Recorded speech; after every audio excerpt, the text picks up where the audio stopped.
Hello members and welcome to another episode of legally speaking, a conversation जिसका सिर्फ एक ही मकसद है एंड दैट इज कि हम अपने मेंबर्स को ज़्यादा से ज़्यादा लीगली अवेयर करें। आज की conversation will be about the rights of the differently abled citizens and इस मौजू पे बात करने के लिए हमारे साथ मौजूद हैं सना खुर्शीद, जिन्होंने अपने इस कॉज को अपनी ज़िंदगी का मकसद बना लिया है। सना, कैसी हैं आप? Thank you so much for having me. मैं बिल्कुल ठीक हूँ and it's a pleasure being here. जी सना, आप हमें हमारे मेंबर्स को अपनी जर्नी के बारे में थोड़ा सा बताएं प्लीज़। जी, आई वाज अ टीनेजर जब मेरा ना एक्सीडेंट हुआ on the motorway which left me paralysed from the neck downwards, जिसकी वजह से मैं एक व्हीलचेयर यूजर हूँ। सो इनिशियली तो आप जब तब तक लॉयर बन चुकी थी? नहीं मैं नहीं, of course you were teenager. हाँ तो मैं आपको बताती हूँ। सो जब मेरा एक्सीडेंट हुआ मैं मेडिकल कॉलेज में थी, on first year medical college, और मेरी फैमिली में सब डॉक्टर्स हैं, तो ये मेरी एक लाइफ लॉन्ग ड्रीम थी डॉक्टर बनने की। तो आप सोच सकती हैं कि वो मेरी क्या एक खुशी की इंतहा थी जब मेरा एडमिशन हुआ। और फिर 3 मंथ्स ही मैंने पढ़ा था कॉलेज में कि मेरा एक्सीडेंट हो गया मोटरवे में, जिसकी वजह से मैं एक व्हीलचेयर यूज़र बनी।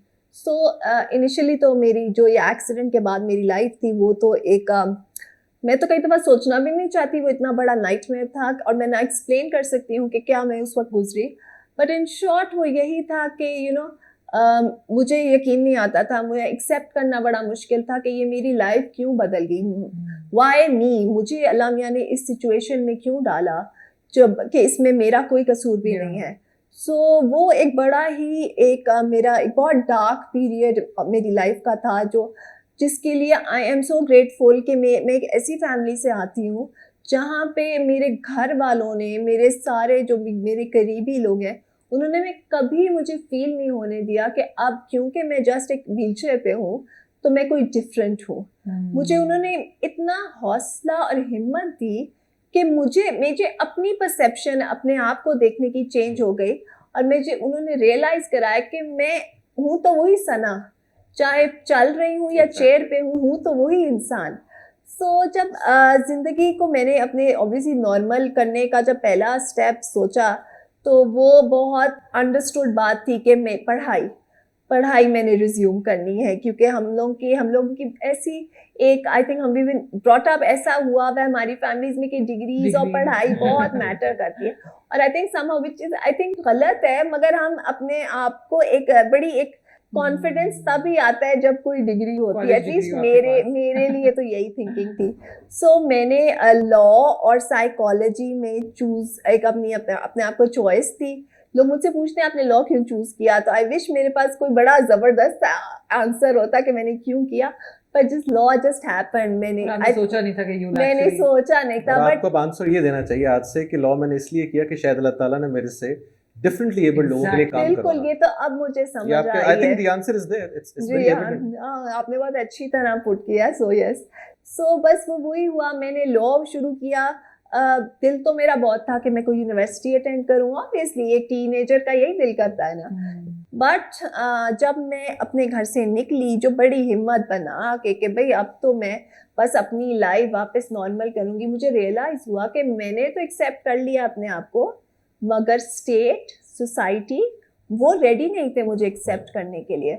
मैंने घर से कदम बाहर निकाला और मुझे पता लगा कि मेरे लिए कोई फैसिलिटी है ही नहीं, यानी कि मुझे जस्ट बिकॉज कि मेरी अब मैं व्हीलचेयर पे हूँ तो मेरे लिए ना कोई सहूलत बनाई गई है, ना कोई, यानी कि स्टेट और सोसाइटी दोनों आपको फील कराते हैं कि it is okay, you should be invisible, ना आप दिखाई दें, ना आप सुनाई दें, ना।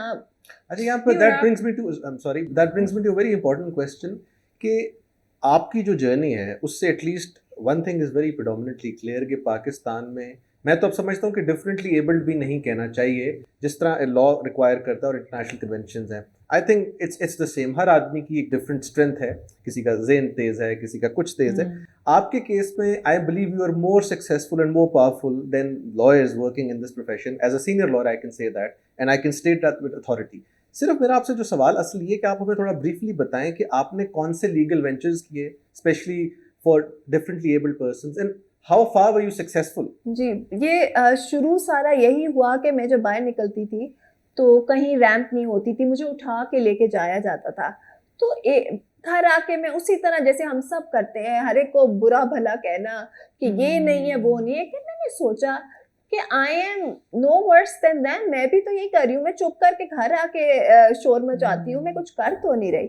सो वो दिन था जब मैंने डिसाइड किया कि नहीं, मुझे अपने लिए खुद ही लड़ना पड़ेगा और यहाँ कोई मेरे लिए नहीं लड़ेगा।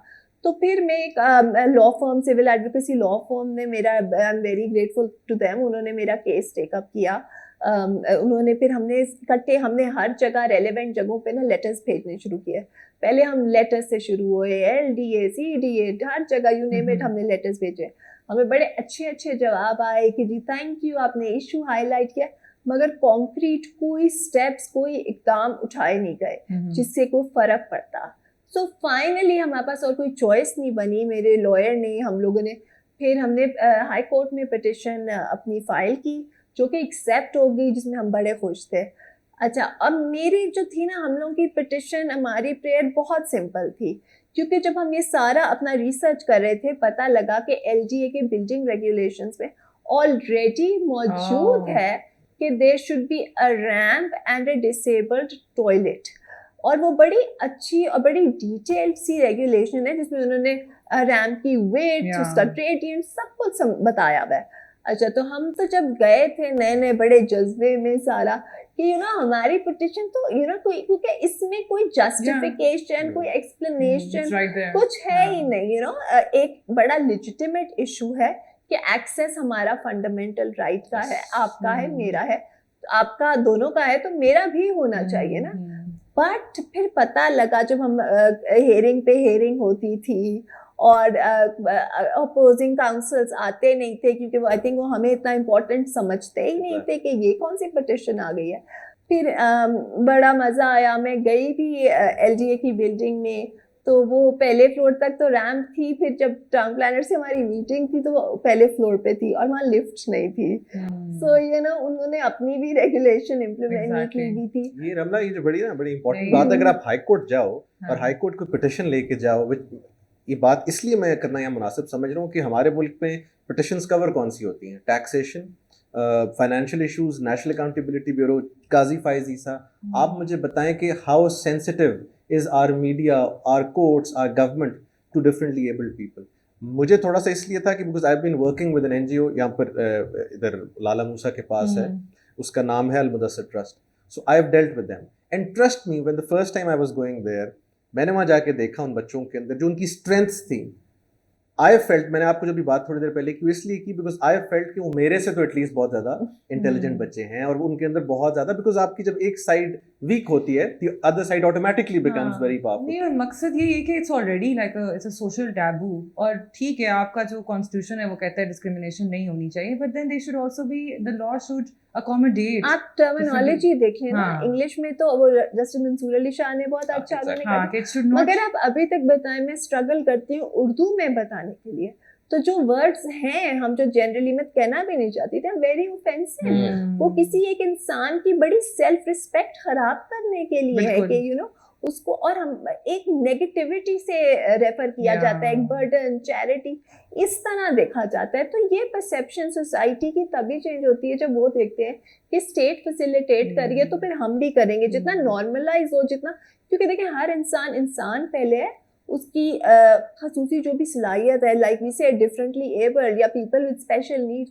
वो उसकी सेकेंडरी है। अब अगर किसी को दिल का कोई मसला, हम ये तो नहीं बताते ना ये दिल का मरीज जा रहा है, तो वाई हम कहें कि ओ ये व्हीलचेयर यूजर जा रहा है, ओ ये कोई विजुअली इम्पेयर्ड बंदा जा रहा है, नहीं, वो एक इंसान पहले है। बड़ा आपका इंपॉर्टेंट पॉइंट है, just I like to slightly say something on that, कि ये बिल्कुल बात सही है कि ये दिल का मरीज तो नहीं आप कहते हैं, या कभी आप ये तो नहीं, यही चीज खवातीन के इश्यूज में है कि जी एक खातून वकील ने ये किया, लेकिन ये नहीं लिखा जाता, एक जब वकील लिखा जाता है तो असम्पशन ये होती है कि male. Similarly person with disabilities and differently abled, मैं तो इससे भी आगे जाके कहता हूँ कि बात ये है कि अगर आप जाके कोर्ट में केस आर्ग्यू कर रही हैं, कोई any case as a lawyer, why should you be termed कि एक disabled या एक differently abled lawyer है? बिल्कुल, वो मेरी आइडेंटिटी unless कुछ ऐसी चीज होती है जिसकी वजह से आपकी वो चीज आड़े आती है।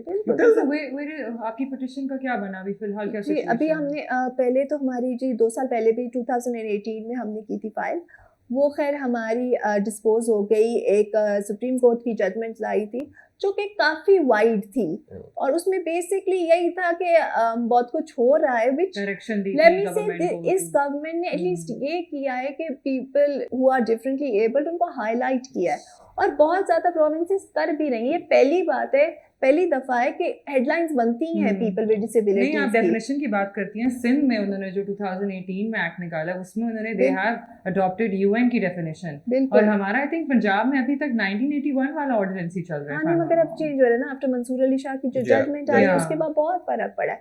See, इस तरह की कोई आवाज़ जब उठती है तो उसको फिर मिलती है, शाह ट्रैक्शन साहब की मिलती सबसे है। बड़ी कंट्रीब्यूशन ये है, और मैं समझता हूँ कि शाह साहब इस इशू पे दर्द रखते हैं एंड ही अंडरस्टैंड्स दिस। हमें भी मौका मिला, बैरिस्टर असफंदियार तरीन साहब ने इसमें पिटीशन फाइल की थी कि एटलीस्ट डिफरेंटली एबल्ड तो आप उनको कहें। फिर आप देखिए, हम the other day we were examining the mental health ordinance, और उसमें हम कुछ कानून में वर्ड्स थे lunatic, idiot, Mentally So retarded. offensive, Mentally कितना retarded. offensive नहीं, ये है trigger ना। warnings हैं for that is people. still the definition under the 81 odd, and it should be changed, I think. नहीं, मुझे और मैं अच्छा तो सॉरी टू कट यू, मैं तो खुद सोचती हूँ हम लोग कितने कैजुअली Yes. कई वर्ड्स बोल जाते हैं। Yeah, अभी भी मैं yeah. ड्रामों वगैरह में देखूं तो इस तरह वर्ड्स यूज होते हैं ये सोचे बगैर कि जो असल में वो बंदा है उस पे क्या हो रहा फील होगा। करोगा। पता है सना, आई थिंक इसकी वजह ये है कि पीपल आर देयर, तो आपने मेरे साथ कॉन्वर्सेशन की, हमें थोड़ा आपने एजुकेट किया, हमें थोड़ी अवेयरनेस आई, तो आई थिंक जब तक अवेयरनेस के लिए आप कुछ करोगे नहीं, लोगों के लिए नॉर्मलाइज नहीं होगी बिल्कुल। किसी चीज़। और अभी तक जो लोग पुरानी सोच और वो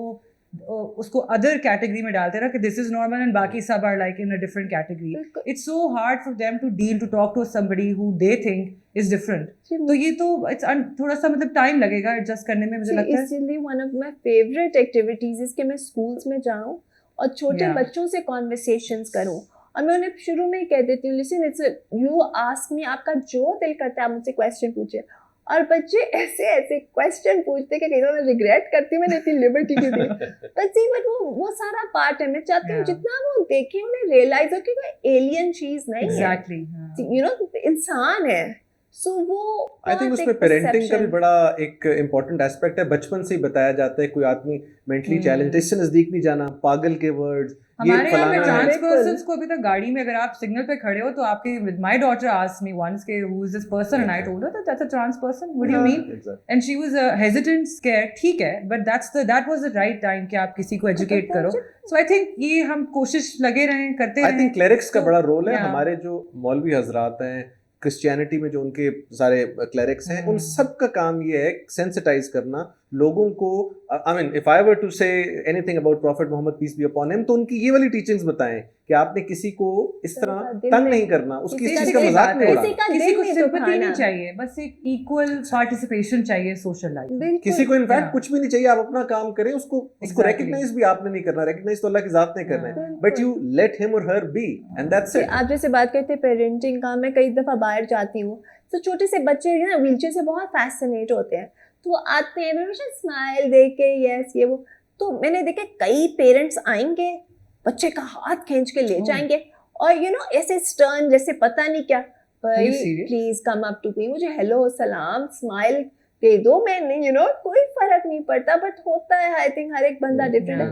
बट यहाँ वही वाली बात आ जाती है ना, जितना लोग देखेंगे कि एक सोसाइटी ने भी एक फैसिलिटीज दी नहीं है हर तरह के इंसान को, तो आपकी अपनी भी एक परसेप्शन चेंज होती है, फिर एक लगता है कि ओ अच्छा ये भी है, तो एक नॉर्मल बात हो जाती है। नहीं सना, I honestly I mean I think you're probably the bravest woman that I've ever met in my life. No, I agree. And I wish you all the best, and I hope, and the work that you're doing, it's Thank commendable. you, thank you so And thank you much. so much for joining us. Thank you so much for the work that you're doing. And I wish that हमारे members and people will learn from you कि if there's a problem, instead of complaining about it, to actively pursue it legally and to get it fixed for everybody out there. जी बिल्कुल, thank you so much for having me and for giving the chance कि मैं भी बता सकूं, क्योंकि जितनी awareness होगी, जितना लोगों को पता लगेगा। अब मैं तो एक आवाज़ बोल रही हूँ, कितने लोग घर बैठे हैं चुप करके, उनका दिल ही नहीं करता, यू नो। सो वो आई थिंक हम सबका फ़र्ज बनता है कि हम जितनी ज़्यादा हर तरह के इंसान, हर तरह के लोगों को हम एक्सेप्ट करें, अपनी फोल्ड में लाएं, और ये बहुत छोटी एज से शुरू होना चाहिए। एग्जैक्टली। आई थिंक यहाँ पर हमें एक और बात भी अप्रिशिएट करनी चाहिए कि जो फाजिल जज साहब आपका केस ये सुन रहे हैं, he is been very very sensitive hmm. Towards her, और उसके बाद बुलाया भी उन्होंने, जब actually I am also part of the committee जो उस कोर्ट में बनाई है, उन्होंने कहा कि यार how can you not allow a person with wheelchair कि उसको प्रोविजन या उसको एक्सेस हो. So Yeah. Justice Jawad Hassan has done a wonderful जी, जॉब जी. And I think it is But worth. I would like to also apologize. हमारे office के बाहर रैंप नहीं था. हाँ. And you know what? I know we are ashamed, and I apologize for that. See, but नहीं, then आप and- इसको थोड़ा but वैसे नहीं, करें. definitely, देखो हाँ. पहली दफा मैं आई हूँ, you realize कि Yeah. ओ ये भी होना चाहिए ऐसा. Yeah. So मेरा मकसद वो भी it's a success story कि अब Hmm. next time मैं आऊंगी तो hopefully there will be Hopefully. a Sensitize ramp, these issues. इंशाल्लाह. So जब आपको पता ही ना हो कि Hmm. किसी ने यूज ही ना करनी हो तो फिर आपको ख्याल नहीं आता. बल्कि आप पिटिशन इनके खिलाफ भी करें आज. Yes, मैं और सोच उस रही नोट हूँ. पे हम कॉन्वर्सेशन खत्म करते हैं. Thank you once again for watching. Stay tuned for the second segment, Community Gupshup.